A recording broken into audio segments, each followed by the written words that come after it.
नमस्कार मित्रों, वैदिक हिंदू चैनल में आपका पुनः स्वागत है। मैं Tushar Mukherjee department of atomic energy में साइंटिफिक ऑफिसर के रूप में रिटायर हुआ हूँ।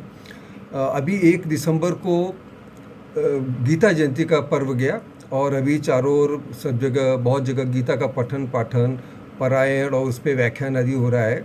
गीता में कुल 700 श्लोक हैं और उसका अर्थ निकालना, पूरे गीता का अर्थ निकालना बहुत दुरूह प्रतीत होता है, थोड़ा कठिन प्रतीत होता है। मैं अभी आपको पूरे गीता का मैसेज सिर्फ 2 श्लोकों के माध्यम से बताता हूँ। पहला श्लोक है, ध्यानेन आत्मनि पश्यन्ति केचित् आत्मानम आत्मना अन्ये सांख्य योगेन कर्मयोगेन च अपरे।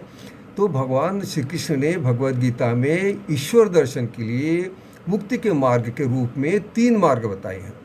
पहला है ध्यान करते, धारणा ध्यान समाधि के द्वारा जो तपस्वी लोग, साधु सन्यासी लोग जो ईश्वर का दर्शन करते हैं, वो पहला मार्ग है, वो ध्यान योग का मार्ग है।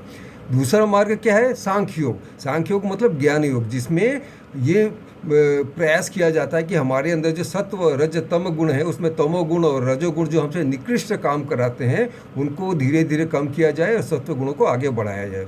और तीसरा मार्ग है कर्मयोग का मार्ग। ध्यानेन आत्मनि पश्यन्ति केचित्, धारणा ध्यान समाधि के द्वारा आत्मनि मतलब अपने अंदर, पश्यन्ति केचित् कुछ लोग देखते हैं। किसको देखते हैं?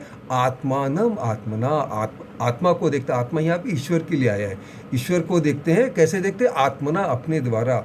अन्य सांख्येन योगेन, बाकी लोग जो ज्ञान योग सांख्य योग के द्वारा देख लेते हैं। और कर्म योगेन च अपरे, बाकी जो है वो कर्मयोग से देखते हैं।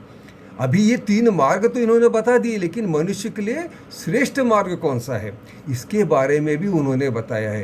भगवान श्री कृष्ण कहते हैं, तपस्विभ्य अधिकः योगी ज्ञानिभ्य अपि मतः अधिक कर्मिभ्य च अधिक योगी तस्मात् योगी भव अर्जुन।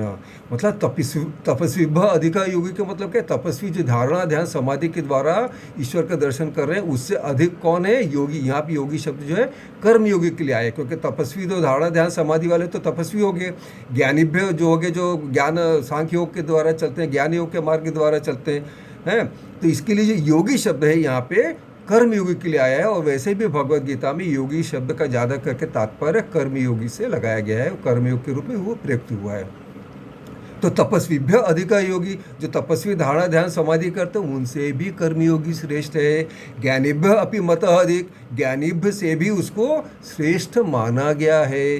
कर्मिभ्य च अधिक योगी, कर्मी कौन है? जो कामना मूलक काम करते हैं, लालसा से और किसी के लोभ से, जो मेरे को ये मिल जाए वो मिल जाए, जिसमें अहंकार भी जड़ित रहता है, ऐसे कामना वासना लालसा मूलक जो कर्म करते हैं उनको कर्मी कहा गया। तो ये जो कामना मूलक जो कर्म करते हैं उनसे भी कर्मिभ्य च अधिक योगी, उससे भी योगी श्रेष्ठ है।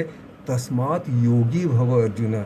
इसके लिए भगवद गीता में अर्जुन के श्री कृष्ण कह रहे हैं कि हे अर्जुन, तुम कर्मयोगी बन जाओ।